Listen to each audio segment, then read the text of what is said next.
We're here with Darina Jabr today at the Espacio Rojo for this podcast. And just like as a brief introduction, Darina, you are a Palestinian multidisciplinary artist. You're here in Madrid thanks to the TEJA residency. What I think is very interesting in your work is how you blend this analysis of very complex socio-political issues through a lens of humor, very often employing and deploying cartoonish figures and an imaginary out of comic and magical realism. But I think it would be important to start from like some earlier works you've done. And I think a project that's very interesting is the Garage series that you started in 2023, actually in your own garage. And so if you could speak a little bit about what the impulse was about creating this type of project, like a project that moves away from the white space in a place like Jerusalem and during the time we're in right now. Well, it was really, it felt like an easy decision to make to create basically an exhibition space in my garage. It wasn't just me. It was me and a couple of artists who later on we became like a sort of collective together. And we were together from university. We kind of tried to navigate the art field in Jerusalem specifically. And it's hard. It's hard for many reasons. It's very political from both sides, from the Palestinian side, from the Israeli side. You go there, you're being boycotted because this is funded by the municipality that you also pay taxes for. But also, if you go there, you can't talk about certain things because the EU is funding it. So like you can't support certain things or not support certain things. So it's like a lot of censorship. It's a lot of censorship from within the communities, and there aren't really that many galleries that really can support you all the time, and it's just not easy to access. And so we talked, and we have a lot of artist friends, and we have a lot of great ideas, I think. So at first it was just me and another 4 artists, where we each had like 3 works, and we just closed off the garage, told everyone in the building, hey, let's remove all the cars. We opened the gate. I live in Shafat, which is like a small neighborhood in Jerusalem. It's near the meadow. It's exactly at the intersection between East Jerusalem and West Jerusalem. You have settlements around. Whenever there's a political situation happening, it happens right in front of my house. There's an exchange of bodies from the Israeli ambulances to the Palestinian. It happens there. And so the first garage exhibition was the exhibition with the 5 artists talking about in general, just wanting to present art. The second exhibition was a bit more directed. It was more about this location. We called it the exhibition of Tamas, which means the point of meeting point. Yes, sorry for a second. Whoa. It's kind of like a meeting point, but like it's like where the green line was between East Jerusalem, West Jerusalem, and all where the east was and all. So from there, we had an open call. 13 more artists came. A lot more people came. We just go to a printer. We do everything on our own as well. No funding from anyone but ourselves. So that's very important for us. We're very independent on that front. A collective approach, especially like when you don't find spaces that are welcoming or where there's so much censorship, right? Which is what you were like. That's what I saw as like really the impulse. And like about this finding your place, I think it's a theme that's recurring, right, in your work, but especially like about how you transform and like this imaginary of magical realism and comic that you bring to different stories. Because you have done a lot of books and like more publications on that sense, but that really show the playfulness of your work, which I think is like would be important to talk about. Layla, which is like one of the bigger projects to date, which is Layla is the Palestinian theatrical reenactment, right, of the Red Riding Hood. And this, and the recording was done in Jerusalem. And so it's as if like in the at least Western canon, you don't really have any place to fit. And so you're remaking the canon your own. Like if you could speak maybe a little bit about in Layla, right? Like the characters that you've been developing and like how they fit into this new framework that you bring into life. Well, it really started from the war on Gaza, right? It started from there, started from the social media that I've been seeing. And I was abroad at that time, so I wasn't in Jerusalem. So all the media I've been getting was a lot of Western outlets, a lot of Western newspapers, and seeing how the media depicted certain things. And at the same time, also getting a lot of like, Instagram was a very big part of the documentation of everything that was happening. So you got the people on the ground in the Gaza telling you what's happening, and you have Israeli soldiers playing as civilians while they're on the field, posting what they're finding, posting what they're doing, shenanigans, flensies, and it's just the whole distortion of it, and the whole communication around that just was. It was very weird and isolating and scary. And the one thing that really touched me was the displaying of women's underwear on mannequins, with soldiers putting them on other soldiers, and the look of like how it's easy to portray women as easy subjects and easy targets. Women usually on social media are not permitted to put their underwear, but a soldier putting a woman's underwear that's not even his, and then putting a poll on Instagram, calling it kinky terrorism. That's insane. No, so I kind of went with that lens of looking at how women are easily looked at as fragile, easy subjects in war tactics. Women are very important in many other cultures. Specifically, I've seen it as I grew up. Like many practices, like really like bring women up, but at the same time, we want to protect them, and with misogynistic practices, we want to hide them. So rather than protecting a woman from harm, they're just hiding her away. So we see these practices, how women are being hidden, they're being shamed into what they're wearing, and how they're being, and with the excuse of religion as well. I just look at all of these aspects into where when in war these kind of they become more prominent and more dominant and become more oppressive. Meanwhile, women are specific. Like I'm looking at Palestinian women, they're very strong. They're considered nurses, cooks, mothers, warriors, teachers, banks in many ways, and so they're not specifically this one small fragile thing. So I just wanted to expand on it.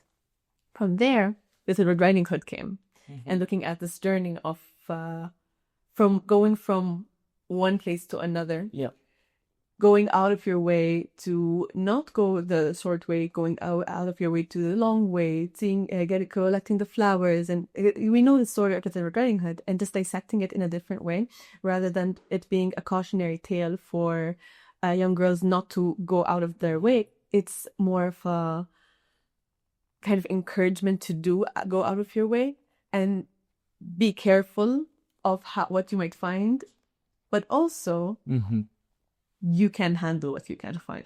And this, like, for me, it's still incredible. This was also shot in Jerusalem, right? Yeah. In the Hakawati National Theater. They are an organization that's been very important and integral in continuing the Palestinian cultural activities. It was a very important part of every Palestinian, in Jerusalem specifically, the Hakawati Theater. And from there, I guess I knew I had to go there. We talked to them, and they were very, very generous in giving us the space. And because I was also doing this as part of my studies, so they gave it for me for free, which is awesome. And from there, I gathered a bunch of actors. It was their first time acting and being filmed, and it was amazing having them on stage and experimenting with it, because it's my first time directing and creating a kind of set. And bringing them together and just letting them. I also don't write scripts. I hate writing. I'm a visual person. I hate writing, so I just let them be. I give them character backgrounds, and tell them be. Like, you're a bird, and you have 1, 2, 3, 4. Be, and it allowed a lot of it was within the theater itself. There was a very good community. The manager there and the lighting guy. He helped me a lot with everything and setting up. And he commented how it's a bit childish, the set, and how he doesn't know if I'm taking this serious. I'm like, yeah, no, listen. No, there's a lot of seriousness, like doing also things like more with childhood perspective, you know, like it's their specific choices that serve like a purpose, because you couldn't have like treated the same themes, especially this violence on women, like very specific context with the same freedom, perhaps, right? Because you're always observed. But it's not. At first, a lot of people were like, "Oh, these are very childish, naive-looking masks." But you really have to kind of look into what we're talking about, what we're doing. It's not Little Red Riding Hood, the children's tale. It's a different kind. We just need to listen. It's a contemporary adaptation. And I think like also now moving perhaps a little bit from older works you've done, and looking at like current projects you have also here in Madrid, I think it would be interesting to speak about how you've incorporated weaving into your own work, especially as a way to sort of bring on a visual level your own relationship to personal memories and personal experience. And that also like speaking in conjunction, and this had to read to the figure of the Hakawati and how you are resignifying it. You're going to do a performance here in Espacio Rojo. If you could talk about these two aspects. Yeah, so basically the Hakawati has always been a profession that was alive and there for many, many, many years. And this is the person who goes around collecting these stories. And they travel from place to place and they tell these stories again and again and again. And this is a profession, and this is not specifically like for a person. It could be a man walking around collecting them. It could be your grandmother sitting down telling you the stories. One of my works was told by Hakawati while we were walking in a mountain. So like to me, like it's important. Like these stories must go on and must continue.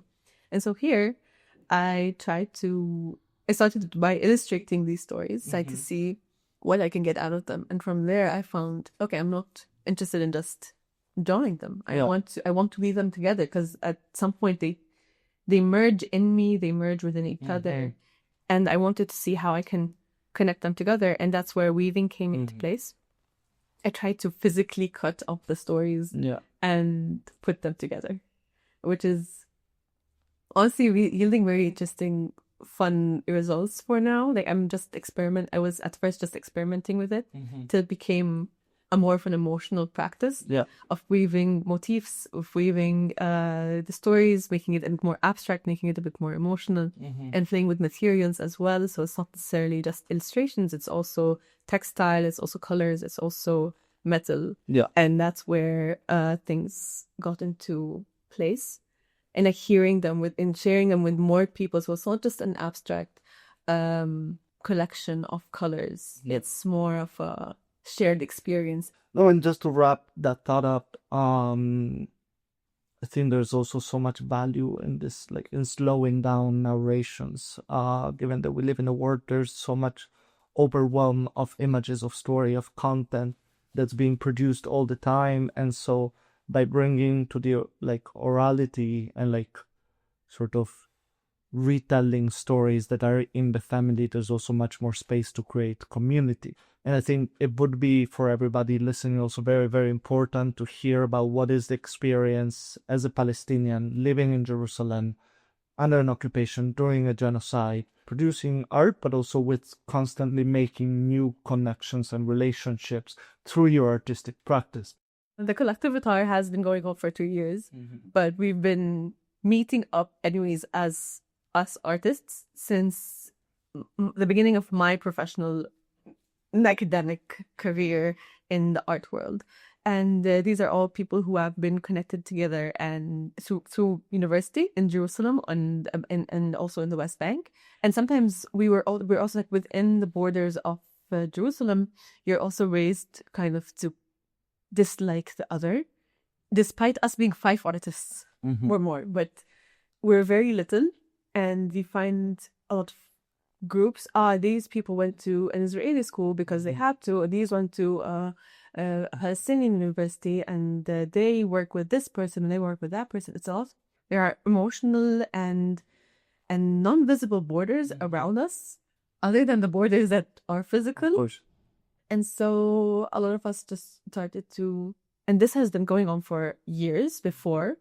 And so after a while, it became unnecessary, felt ridiculous. Like, this is what they want. We have a difference in language. You just have to kind of cross over these barriers that we have helped create. And let's just talk. Let's just do work together. And then you just start talking to people. You put egos aside, and then you raise them a bit more, and then you put them aside again. And you just have to see where the balance is. And so from there, you start kind of cultivating relationships with foreign Palestinian artists. It's a collective, but at the same time, it's kind of like a program. So there are open calls all the time. So with the first year, we just like sat with a bunch of artists from all around Jerusalem and some artists from the north, and we sat and we talked and we had conversations. We fought. We fought so much because there are different schools of thought and different political ideologies. We are all Palestinian. We are all very proudly Palestinian, but within that, there are different political parties and and from there, I feel like a lot of friendships grew. And so this is where we want to kind of change. We want to grow. Second year, Avatar people were given a space to do an exhibition. I was part of the last group exhibition, but many artists within had their own solo exhibitions, their first ever solo exhibitions within a content, within a space. And this is where we needed to move. There's a need, there's a fire. Having these kind of conversations, having these kind of exhibitions, these types of, there are many forms of resistance. In many ways, that we're resisting the oppression on art, we're resisting the censorship on art, we're resisting not being able to speak up. It's very important to have that space and have the community to do it. And I think it's very exciting also that you are able to do this new performance now, like where you're going to be exploring exactly those themes, right? And maintaining alive those histories that that otherwise get completely erased. Thank you, Darina. Shukran for this conversation. Thank you, TEJA, that made possible you stay here for this past 3 months. Thank you, Espacio Rojo, for this possibility to speak with Darina and for the performance on the 8th.